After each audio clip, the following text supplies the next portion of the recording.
આપ જોઈ રહ્યા છો સ્પાર્ક ટુડે ન્યૂઝ। વડોદરા શહેર કોંગ્રેસ સમિતિ લકડીપુલ દાડિયા બજાર ખાતે જે કાર્યાલય આવ્યું છે ત્યાં જ કોંગ્રેસ સમિતિના ઓબીસી વિભાગના નવનિયુક્ત હોદ્દેદારોના નિમણૂક પત્ર ગુજરાત પ્રદેશ કોંગ્રેસ સમિતિના ઓબીસી ચેરમેન રાજેશ ગોયલની ઉપસ્થિતિમાં તેમજ વડોદરા શહેર કોંગ્રેસ પ્રમુખ ઋત્વિજ જોશીની ઉપસ્થિતિમાં એનાયત કરવામાં આવ્યા છે।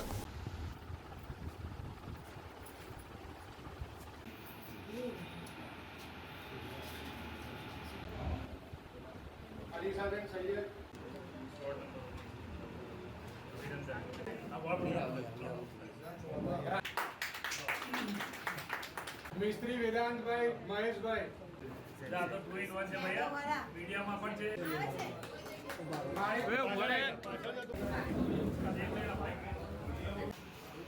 नरेंद्र भाई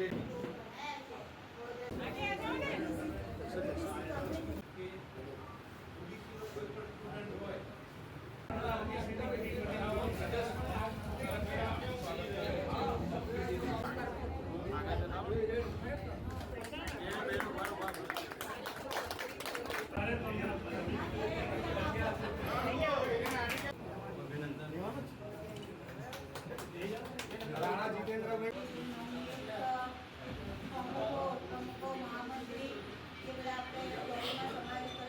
લોકોએ જીવ ગુમાવ્યા છે એમને શ્રદ્ધાંજલિ આપી। ગુજરાત પ્રદેશ કોંગ્રેસ સમિતિના ઓબીસી ડિપાર્ટમેન્ટના ચેરમેન અને હમણાં જ નવનિયુક્ત અમદાવાદ જિલ્લા પ્રમુખ રાજેશભાઈ ગોહિલ સાહેબની ઉપસ્થિતિમાં અહીંયા વડોદરા ઓબીસી ડિપાર્ટમેન્ટની મિટિંગ મળી છે, જેમાં અમારા પૂર્વ મંત્રી ભીખાભાઈ રબારી સાહેબ, જે ઓબીસીના ચેરમેન છે, જાગૃતિબેન રાણા, પૂર્વ કાઉન્સિલર આઈડી પટેલ, મહિલા કોંગ્રેસ, એસસી સેલ, બધા આગેવાનો અહીંયા ઉપસ્થિત છે।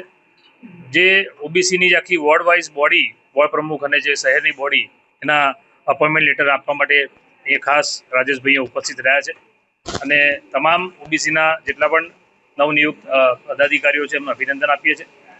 ખાસ કરીને ગઈકાલે જ જે રાષ્ટ્રીય નેતૃત્વ દ્વારા ગુજરાત કોંગ્રેસમાં જે શહેર જિલ્લાના પ્રમુખોની નિમણૂક થઈ છે આખા ગુજરાત રાજ્યમાં, એમાં જે ઓબીસીના ચેરમેન છે રાજેશભાઈ, એ પણ અમદાવાદ જિલ્લાના એમને પ્રમુખ બનાવવા આવ્યા છે, એમને અભિનંદન આપું છું। સાથે સાથે ગુજરાતના તમામ શહેર જિલ્લા પ્રમુખોને અભિનંદન આપું છું। ખાસ રાષ્ટ્રીય નેતૃત્વને, પ્રદેશ નેતૃત્વને અને મારા વડોદરા શહેર કોંગ્રેસના તમામ કાર્યકર્તા આગેવાનોનો પણ હૃદયપૂર્વક આભાર માનું છું, કારણ કે જે વિશ્વાસ રાષ્ટ્રીય નેતૃત્વએ મૂક્યો છે એ વિશ્વાસ પર પૂરેપૂરો પ્રયત્ન કરીને આવનારા દિવસોમાં આ વડોદરા શહેરમાં જે ભ્રષ્ટ ભાજપના શાસકો દ્વારા વડોદરાની પ્રજાને જે ભય, ભૂખ અને ભ્રષ્ટાચાર આપવામાં આવ્યો છે, એની સામે કોંગ્રેસ પાર્ટીનો એક આગેવાન બધા ભેગા થઈને ટીમ વર્કથી લડીને આવનારા દિવસોમાં આ જે કોર્પોરેશનમાં જે ભ્રષ્ટાચાર કરીને વડોદરા મહાનગર સેવા સદનને વડોદરા મહાનગર મેવા સદન બનાવ્યું છે, વડોદરાને ખાડોદરા બનાવ્યું છે, એ તમામ જે આ લોકોએ ભ્રષ્ટાચારી કામો કર્યા છે એમાંથી આ વડોદરાની પ્રજાને મુક્તિ અપાવવાનો પ્રયત્ન કોંગ્રેસ પાર્ટી આવનારા દિવસોમાં કરશે।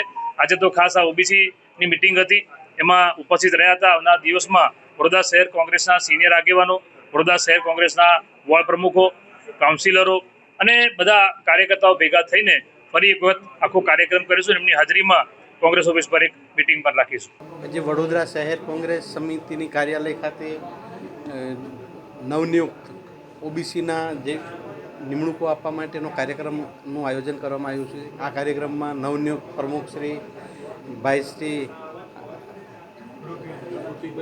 ઋત્વિકભાઈ જોશી, પૂર્વ મંત્રી ભીખાભાઈ, ઓબીસીના ચેરમેન જાગૃતિબેન રાણા, પૂર્વ કાઉન્સિલર અને પૂર્વ મહિલા પ્રમુખ તમામ આગેવાનોની હાજરીમાં નવનિયુક્ત ઓબીસીના જે કંઈ હોદ્દેદારો છે, વોર્ડ પ્રમુખ, ઉપપ્રમુખ, મંત્રી, મહામંત્રી, તમામને નિમણૂકો આપવામાં આવી છે અને ઓબીસી સમાજને જાગૃત કરવા અને ઓબીસીની જ્ઞાતિઓને જાગૃત કરી અને કોંગ્રેસ સાથે જોડવાનો પ્રયાસ કરવા માટેની બધાને માર્ગદર્શન આપવામાં આવ્યું છે અને વધુમાં વધુ જાગૃત થાય। રાહુલ ગાંધીજી જ્યારે ઓબીસી, એસસી, એસટી માટે લડે છે ત્યારે ઓબીસી સમાજની પણ એક ફરજમાં આવે છે કે ઓબીસી સમાજ વધુમાં વધુ કોંગ્રેસ સાથે કઈ રીતે જોડાય। હાલમાં જ સરકારે 27% અનામત જાહેર કર્યું છે સ્થાનિક સ્વરાજ્યની ચૂંટણીની અંદર, ત્યારે દરેક વોર્ડની અંદર એક એક ઓબીસી ફરજિયાત આવશે, તેમજ વધારાની 2 થી 3 સીટો આવશે. એટલે કોઈ પણ વોર્ડની અંદર બે પણ ઓબીસીના આવશે. ત્યારે સારા આગેવાનો કાર્યકરો મળે અને ઓબીસીમાંથી જીતે અને લોકોની સેવા કરે એના માટેનું માર્ગદર્શન આપી અને કામગીરી કરવામાં આવી છે. શું અપેક્ષાઓ રાખો છો? ભવિષ્યમાં ચૂંટણી પણ છે. જી, ભવિષ્યમાં હોદ્દેદારો પાસે એ જ અપેક્ષા કોંગ્રેસ પાર્ટીને કઈ રીતે મજબૂત થાય, કોંગ્રેસ સાથે લોકો કઈ જોડાય, લોકોના પ્રશ્નો છે એના માટે હંમેશા કોંગ્રેસ લડે છે. તો હજુ વધુ એના માટે પ્રયાસો કરી અને કોંગ્રેસ પાર્ટી સાથે જોડવા માટે એનો પ્રયાસ કરવામાં આવશે.